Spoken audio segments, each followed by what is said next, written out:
Sébastien Kinache de Billard Toulouse pour Pride Toulouse.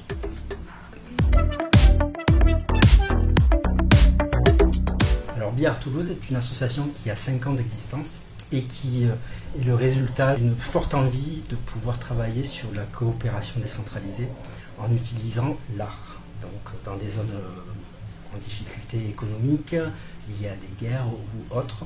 Et donc on avait aussi envie de travailler dans l'associatif, mais sous une autre forme, en disant que notre orientation sexuelle était en second plan pour faire passer notre projet en premier.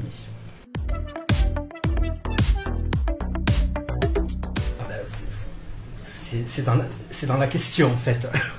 L'art est toujours une forme d'activisme. Alors c'est vrai que nous, avec notre étiquette généraliste, on arrive à toucher toute forme d'art et toute catégorie d'artistes. On travaille beaucoup avec le Congo et Cuba.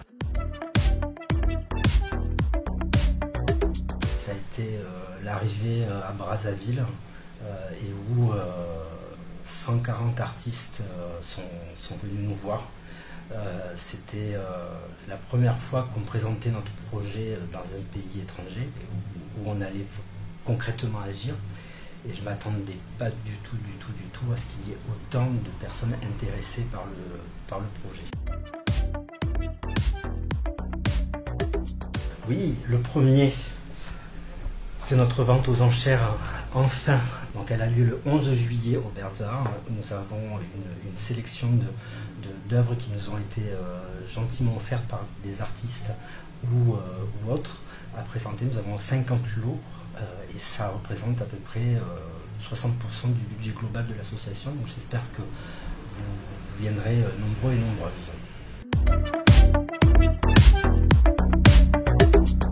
Des sous, ça serait pas mal parce que comme on travaille à l'international, ça demande beaucoup d'investissements financiers. Le gros projet que nous avons dans l'immédiat, qu'on a été obligé de reporter à 2022, c'est l'achat de terrain dans une zone qui s'appelle le Poul au Congo-Brazzaville.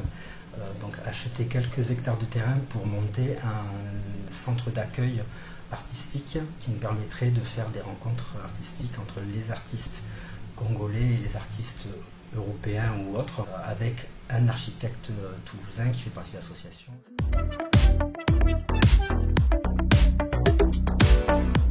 Oula, c'est très compliqué. On surfe entre la religion et la sorcellerie en fait. Donc c'est vraiment compliqué.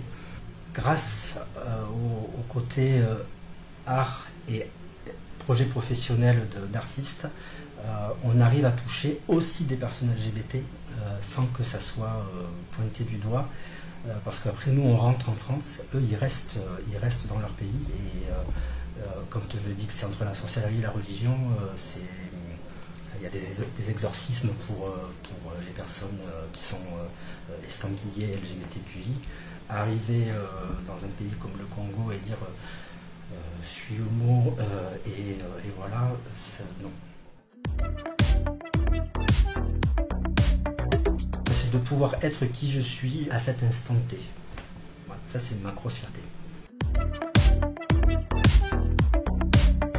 Merci Lila Festival et à bientôt.